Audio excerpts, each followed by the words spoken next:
Oke, selamat datang kembali di Sistem IOL, di mana kita membedah protokol akhir zaman, tapi dari kacamata seorang sistem arsitek. Kita akan melanjutkan perjalanan kita membaca sebuah teks kuno, bukan sebagai nubuat, tapi sebagai sebuah dokumentasi teknis. Langsung aja ya, ini adalah bagian kedua dari analisis sistem kita. Nah, kalau kamu kebetulan belum nonton yang part 1, saya saranin banget buat nonton dulu deh. Soalnya semua yang kita obrolin hari ini tuh landasannya ada di sana. Oke, kita mulai lagi dengan pertanyaan fundamental yang jadi inti dari semua ini. Gimana kalau sebuah teks kuno yang selama ini kita anggap penuh misteri dan kiasan, ternyata sebenarnya adalah sebuah laporan teknis, semacam bug report untuk sistem realitas kita yang ditulis oleh seseorang dari masa lalu dengan keterbatasan kosakata di zamannya. Nah, di part 1 kan kita udah sampai pada satu kesimpulan penting. Ancaman sesungguhnya itu bukan AI jahat yang tiba-tiba sadar dan benci manusia, kayak di film-film. Bukan. Ancaman yang paling nyata adalah kita, manusia, yang punya bug keserakahan, lalu kita kasih admin akses ke teknologi super canggih seperti AI. Ini resep bencana. Oke, sebelum kita menyelam lebih dalam, yuk kita lihat dulu peta besarnya. Biar kita semua punya gambaran yang sama tentang kemana arah pembahasan ini. Anggap aja ini roadmap seri kita. Jadi, roadmap kita ada 4 tahap. Tahap pertama, soal ancaman singularitas. Itu udah kita bedah tuntas di part 1. Nah, hari ini kita ada di tahap kedua, membongkar log kuno. Nanti kita akan lanjut ke tahap ketiga, the hard override, di mana sang developer turun tangan. Dan puncaknya di tahap 4, instalasi sistem yang benar-benar baru, deployment realitas V4.0. Oke, sekarang pertanyaannya, gimana caranya kita bisa membaca atau mendekode log kuno yang rumit ini? Kita butuh sebuah kunci kan, semacam decryption key. Nah, kuncinya adalah sebuah konsep yang kita sebut bahasa fenomenologis. Gampangnya gini, bayangin kamu adalah orang dari masa lalu yang tiba-tiba melihat teknologi masa depan. Kamu kan nggak punya istilah untuk microchip atau sinyal satelit, jadi kamu hanya bisa mendeskripsikan apa yang kamu lihat dan rasakan.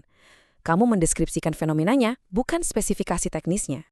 Biar lebih kebayang coba deh, gimana caranya kamu jelasin drone militer ke orang dari zaman Romawi? Kamu nggak mungkin bilang, ini drone otonom berbahan komposit karbon. Nggak akan nyambung. Paling kamu akan bilang, itu kayak belalang raksasa dari besi, suaranya mengerikan dan bisa menyengat dari jauh. Nah, kamu baru saja menggunakan bahasa fenomenologis. Dan kacamata inilah yang akan kita pakai sekarang. Baik, sekarang kuncinya udah kita pegang. Dengan pendekatan ini, kita akan coba melakukan reverse engineering terhadap 5 visi kunci dari Kitab Wahyu dan melihat apakah deskripsinya cocok dengan arsitektur teknologi modern yang kita kenal.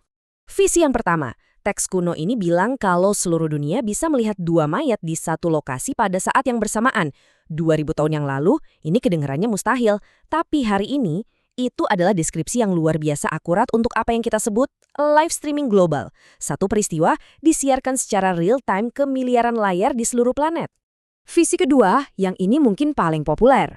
Ada tanda di tangan atau dahi supaya orang bisa jual beli.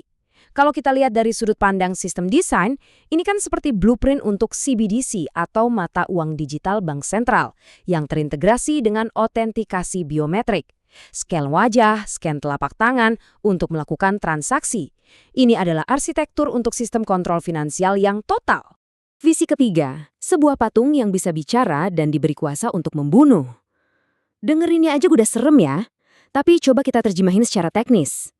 Ini deskripsi yang pas banget untuk sebuah Artificial General Intelligence, AGI, yang mungkin user interface-nya berbentuk hologram. Dan bagian yang paling mengerikan, sistem ini diberi otorisasi eksekusi, kill decision, kemampuan untuk memutuskan hidup dan mati secara otonom. Ingat analogi drone di awal tadi? Nah, disinilah deskripsi lengkapnya muncul.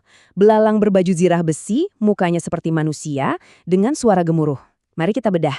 Baju zirah besi, itu bisa jadi sasis metal dari drone. Suara gemuruh, itu suara ribuan rotornya. Muka seperti manusia, mungkin itu adalah deretan sensor dan kamera di bagian depan drone. Ini adalah deskripsi fenomenologis yang sangat presisi tentang drone swarms di medan perang modern. Visi kelima untuk hari ini, sebuah bintang jatuh yang meracuni air. Secara visual, coba bayangkan sebuah rudal balistik antar benua atau ICBM yang masuk kembali ke atmosfer. Itu kan kelihatan persis seperti bintang jatuh yang terbakar. Dan dampaknya? Meracuni air. Itu deskripsi yang sempurna untuk radioaktif fallout setelah ledakan nuklir. Teks kuno ini bahkan ngasih nama spesifik untuk bintang ini, Absinthus. Dan disinilah semuanya jadi sangat-sangat spesifik dan agak bikin merinding. Nama Absinthus itu, kalau diterjemahkan dari bahasa Yunani ke Inggris, artinya wormwood. Dan coba tebak, dalam dialek lokal Ukraina, kata untuk tanaman wormwood adalah Chernobyl. Ya, betul, Chernobyl. Nama lokasi bencana nuklir terburuk dalam sejarah manusia sama persis dengan nama proyektil beracun yang dideskripsikan 2000 tahun yang lalu. Jadi, apa yang bisa kita simpulkan dari semua ini? Apa implikasinya kalau kita mulai membaca teks ini bukan sebagai ramalan, tapi sebagai sebuah dokumen teknis? Kesimpulannya begini. Mungkin kitab Wahyu ini adalah sebuah technical threat report, sebuah laporan yang sangat detail tentang gimana kita sebagai user akan menyebabkan kegagalan sistem berantai atau cascading failure dengan menggunakan alat yang kita ciptakan sendiri. Jadi bukan sang developer yang menghancurkan sistemnya. Dia cuma perlu menonaktifkan firewall-nya, lalu membiarkan kode kita berjalan sampai ke konsekuensi logisnya, yaitu sistem crash. Tapi, apakah sistem trash ini adalah akhir dari segalanya? Ternyata belum. Justru ketika sistem sudah berada di ambang kehancuran total, sang developer akan menjalankan satu protokol terakhir, sesuatu yang kita sebut the heart override, momen di mana sang pencipta memutuskan untuk meretas balik ciptaannya. Kita akan bahas ini di episode selanjutnya.